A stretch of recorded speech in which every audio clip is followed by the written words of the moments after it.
சீக்கிரம் மாறும் மாறனாதா, சீக்கிரம் மாறும். ஆண்டவராகிய இயேசு கிறிஸ்துவின் நாமத்தினாலே உங்கள் யாவருக்கும் 2049வது காலை மன்னா செய்தியின் மூலமாக உங்களை சந்திப்பதில் மிக்க மகிழ்ச்சி அடைகிறேன். தேவனாகிய கர்த்தர் இந்த இரவு முழுதும் பாதுகாத்து அற்புதமாய் நம்மை நடத்தி கொண்டு வந்திருக்கிறார்.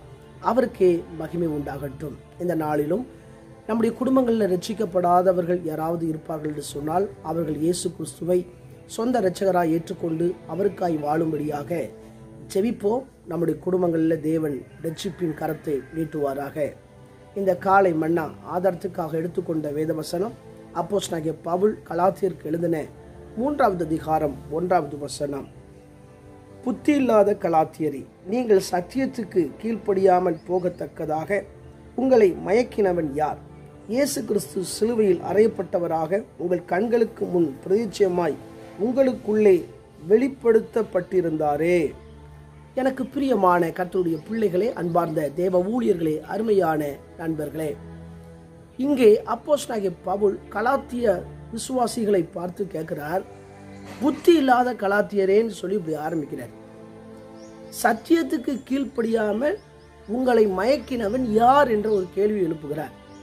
இந்த சபை சத்தியத்துக்கு கீழ்ப்படிஞ்சு இயேசு கிறிஸ்துவை மையமாய் வைத்து இயேசு எனக்காக சிலுவையில் அடிக்கப்பட்டார் என்ற காரியத்தை இருதயத்தில் ஆண்டவர் அவங்களுக்கு வெளிப்படுத்தப்பட்டிருந்ததுனால அவங்க இயேசுவுக்காக சத்தியத்துக்காக வைராக்கியமாக கீழ்ப்படிஞ்சு வாழ்ந்துக்கிட்டு இருந்தாங்க. ஆனால் சிலர் பக்க வழியாக வந்து இவங்க ஓட்டத்தை நிறுத்தி விட்டார்கள். அந்த உபதேசம் அப்படி சொல்லுது, இது இப்படி சொல்லுது சொல்லி இவங்களை குழப்பி விட்டார்கள். ஆகவே தான் இவங்களுடைய ஓட்டத்தில் சற்று தடுமாற்றம் வருகிறது. இதை பார்த்து கொண்டு இருக்கிற அன்பான கர்த்தருடைய பிள்ளைகளே, நீங்கள் நல்ல ஒரு திருச்சபைக்கு போய் கொண்டு இருக்கலாம். ஆனால் சில நேரங்களில் உங்களையும் உங்களுக்குள்ள குழப்பம் உண்டாக நம்ம எதுக்கு தான் கீழ்ப்படியணும் இப்படிப்பட்ட சந்தேகங்கள் வரும். இப்படி சந்தேகம் வரும்போது நீங்கள் செய்ய வேண்டிய என்ன தெரியுமா? உங்களை நடத்தக்கூடிய உங்கள் பாஸ்டர்கிட்ட போய் ஏதாவது வசனத்தில் உங்களுக்கு சந்தேகம் ஏற்பட்டால் அவங்கள்ட்ட போய் கேட்டால் அவங்க அதனுடைய வியாக்கியானத்தை உங்களுக்கு சொல்லி கொடுப்பாங்க. ஆனால் சில விசுவாச மக்கள் என்ன செய்கிறாங்கன்னா, தங்கள் பாஸ்டர்கிட்ட கேட்கறதுக்கு பயம். ஆகவே வேற தனக்கு சாதகமாக இருக்கிற ஆளுகள்கிட்ட போய் கேட்டு அவங்க ஏதாவது குழப்பினதுனால இவங்க குழம்பி போய் வேத வசனத்துக்கு கீழ்ப்படியாமல் இவங்க ஆவிக்குரிய வாழ்க்கையில் தடுமாற்றம் காணப்படும். அப்படி இருக்கக்கூடாது. ஆனால் இங்கே அப்போஸ்தலனாகிய பவுல் இந்த சபையை பற்றி கேள்வி கேட்குறார். நீங்கள் எதனால ஆவியை பெற்றீங்க? நியாயப்பிரமாணத்தினால ஆவி பெற்றீங்க. விசுவாசம் எப்படி வந்துச்சுன்னு கேள்வி கேட்குறார். நியாயப்பிரமாணம் அற்புதம் செய்ய முடியாது. நியாயப்பிரமாணம் என்று கேட்டால் பழைய ஏற்பாட்டில் இருக்கிற முதல் 5 புஸ்தகம், அதுக்கு தோரா என்று அழைப்பார்கள், பஞ்சாகமை என்று அழைப்பார்கள். அது கண்ணுக்கு கண், பல்லுக்கு பல், அப்படி சொல்லி சட்டங்கள் சொல்லப்பட்டு இருக்கிறது. ஆனால் ஆண்டவராக இயேசு கிறிஸ்து தன்னுடைய இரத்தத்தை இந்த பூமியில சிந்தி சிலுவையில மரித்து அவருக்காக வாழுகிற ஒரு கூட்டத்தை எதிர்பார்க்கிறார். அவருடைய வார்த்தைக்கு நாம் கீழ்ப்படிந்து நடக்க வேண்டும்.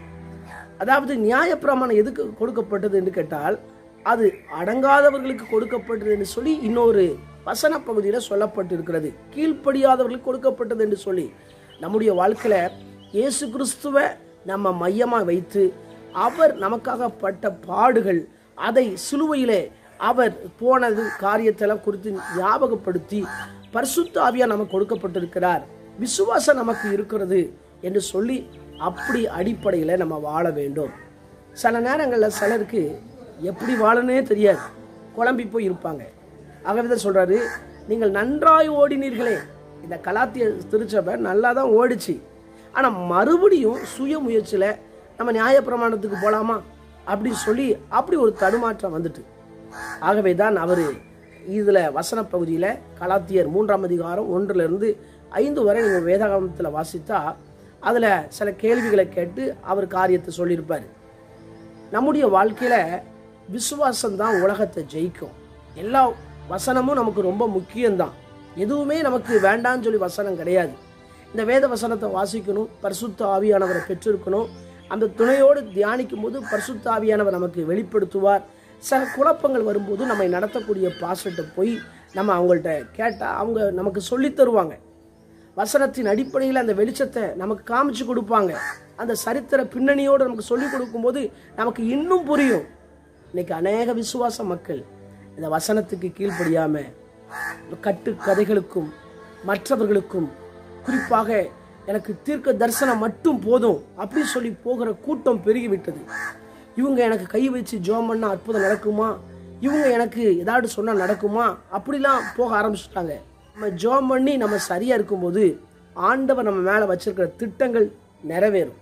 அவர் நம்ம மேல வச்சிருக்கிற தீர்க்க தரிசன வசனங்கள் நிறைவேறும். நம்ம சரியில்லாத பட்சத்துல, வசனத்துக்கு கீழ்ப்படியாத பட்சத்துல, வசனத்தை வாசிக்காத பட்சத்துல, இந்த வசனத்துக்கு நமக்கு சம்பந்தம் இல்லாத பட்சத்துல தேவன் கிரியை செய்ய முடியாது. எனவே இன்றைக்கு நம்முடைய ஓட்டத்தை எந்த நபராவது, எந்த வார்த்தையாவது, கள்ள வார்த்தைகளாவது நம்மளை தடுத்து கொண்டிருந்தால் அந்த மனிதனை விட்டு வெளியே வருவோம்.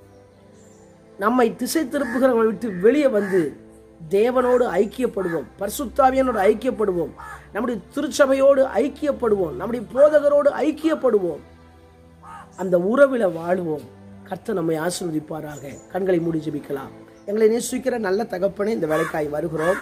கேட்ட வார்த்தையின்படி ஆண்டவர் ஸ்தோத்திரப்பா. உமக்கு ஆண்டவரை நாங்கள் வாழ்க்கையை அர்ப்பணித்து உங்களுடைய வசனத்தினுடைய எல்லா காரியங்களையும் கீழ்ப்படிந்து நடக்க கர்த்தர் உதவி செய்யுங்க. வேதமே வெளிச்சம், போதக சிச்சையே ஜீவ வழி என்ற வார்த்தையின்படி நாங்கள் அதை கேட்டு நடப்பதற்கு கர்த்தர் எங்களுக்கு உதவி செய்யுங்க.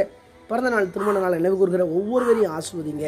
ஆண்டவரே ஸ்தோத்திரம். ஆண்டவரே, கர்த்தரை தேடுகிறவர்களுக்கு ஒரு நன்மையும் குறைபடாது. இந்த வார்த்தையின்படி ஒரு நன்மையும் குறைபடக்கூடாது ஜெபிக்கிறேன். இந்த புதிய நாளை ஆசீர்வதித்து நடத்துவீராக. இயேசுவின் மூலம் ஜெபம் நல்ல பிதாவே, ஆமென். ஆண்ட சுத்தமானால் மீண்டும் நாளை காலை புதிய காலை மன்னம் செய்து முடியை சந்திக்கிறேன். அதுவரை தேவ கிருபை தாங்குவதாக. மாரநாதா, இயேசு வருகிறார். ஆயத்தமாகவும் மனதை ஆயத்தப்படுத்துவோம். ஆமென். அல்லேலூயா. Praise the Lord.